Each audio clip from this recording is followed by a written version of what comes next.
एक बार की बात है। एक गांव में गरीब किसान अपनी पत्नी के साथ रहता था। उसके पास एक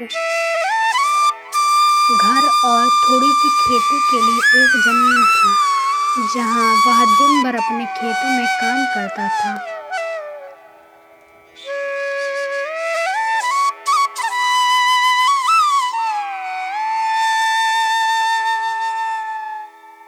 तब कहीं जाकर उसे खाने के लिए अनाज मिल पाता था। इस तरह से किसान अपना जीवन किसी तरह गुजार रहा था। इसके कारण किसान की पत्नी हमेशा अपने भाग्य को कोसती रहती थी। न जाने किस जन्म का पाप इस जन्म में भरना पड़ रहा है, जो कि गरीबी में जीवन जीना पड़ रहा है। पत्नी की बातें सुनकर किसान मन ही मन खुद को और अपने भाग्य को पूछता रहता है, न जाने कब उसके किस्मत के भाग बदलेंगे। एक दिन की बात है, दोपहर का समय था।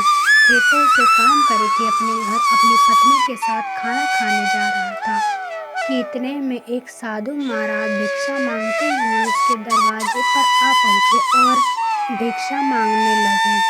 तो इतने में किसान घर के बाहर आया और बोला, साधु महाराज, हम लोग पहले से इतने गरीब हैं और किसी तरह अपना जीवन गुजार रहे हैं। ऐसे में हम आपको कहाँ से दान देंगे? अब तो हमें ऊपर वाला भी छोड़ चुका है। गरीब किसान की बात सुनकर साधु महाराज उसके स्थिति को समझ चुके थे और बोले, क्या तुम सच में अपने आप को गरीब मानते हो? ईश्वर से तुम्हारा विश्वास उठ गया है ना? तो साधु की बातों को सुनकर किसान ने हामी भर दी और किसान बोला, हाँ महाराज, हमारे साथ कुछ ऐसा ही है।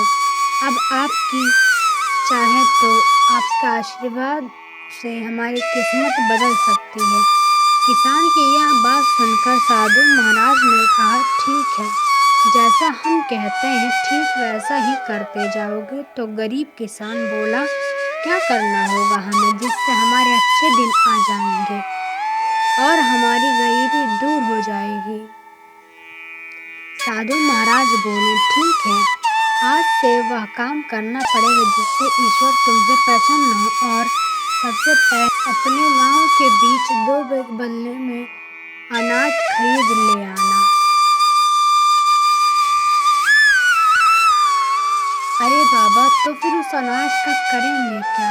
साधु उसे समझाते हुए बोले, अगर मेरे बताए हुए रास्ते पर चलते से तुम्हारा कुछ भी नुकसान होता है तो उसकी भरनी मैं कर दूंगा। अब जो कहता हूँ वैसा करते जाओ। तो किसान फिर आधे अधूरे मन से डरते डरते अपने खेत को बेच देता है। उन मिले पैसों से खाने पीने का राशन ले आया और फिर साधु के कहने पर किसान और उसकी पत्नी ने मिलकर भोजन तैयार किया, जिसके बाद वे सभी चलते हुए लोगों को बुलाने लगे और भगवान के प्रसाद के रूप में भोजन बांटने लगे। जो भी उधर से गुजरता गरीब किसान उन्हें भरपेट भोजन करने देता, जिससे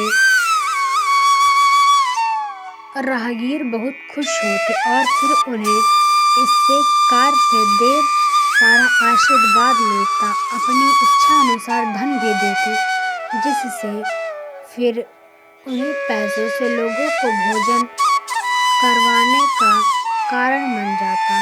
साधु महाराज के कहने पर वह रोज वही सिलसिला चलने लगा। हर दिन गरीब के साथ अब मिले पैसों से भोजन प्रबंध करते थे, जिससे चलते लोग प्रतिदिन उसके यहाँ भोजन करते थे। दान के रूप में किसान को कुछ न कुछ धन जरूर देते जाते थे, जिससे गरीब किसान के दान की बात धीरे धीरे दूर तक फैलने लगी। फिर धीरे धीरे बड़े बड़े नगरों के सेठ, साहूकार, व्यापारी राजदरबारी जो कोई भी उसे गांव से गुजरता उसके साथ यह भी भोजन करते थे।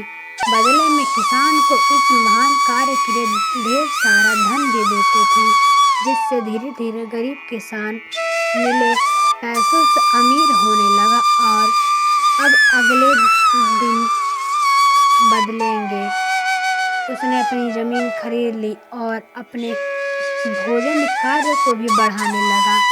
अब किसान मन ही मन खुश होने लगा, उसे अपने बदलते किस्मत पर भरोसा होने लगा, जिसे देखकर साधु महाराज किसान का हाल पूछते हुए बोले, अब बताओ, तुम भी वही गरीब किसान हो या फिर दिन रात मेहनत करते हो और ईश्वर के बताए जिससे अब तुम ईश्वर से भी प्रसन्न हो।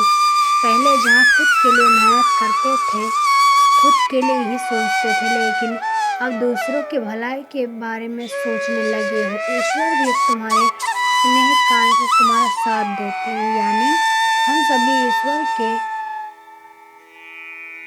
कहे अनुसार चलते हैं, लेकिन ईश्वर के बताए मार्ग पर चल नहीं सकते। ईश्वर से अपने कोई इच्छा तो रखा जरूर है, लेकिन पहले ईश्वर के आशीर्वाद अपने के लिए खुद पैसा बनाना पड़ता है। यानी हम जैसा करते हैं हमारे कर्मों के अनुसार ही हमारे भाग्य का निर्णय होता है। साधु की यह बात सुनकर किसान को अब समझ में आ गया, अगर सच में जीवन में अमीर बनना है तो सबसे पहले हमें अपनी सोच बदलनी होगी। अपने लिए तो हर कोई जीता है, यदि हम दूसरों के लिए जीना शुरू कर दें तो ईश्वर भी हमारी सहायता जरूर करते हैं।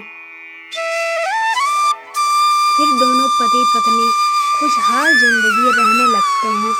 हमें इस कहानी से शिक्षा मिलती है कि सभी यही मिलती है कि हमें अपने भाग और किस्मत के भरोसे रहकर खुद को कोसने से अच्छा है लोगों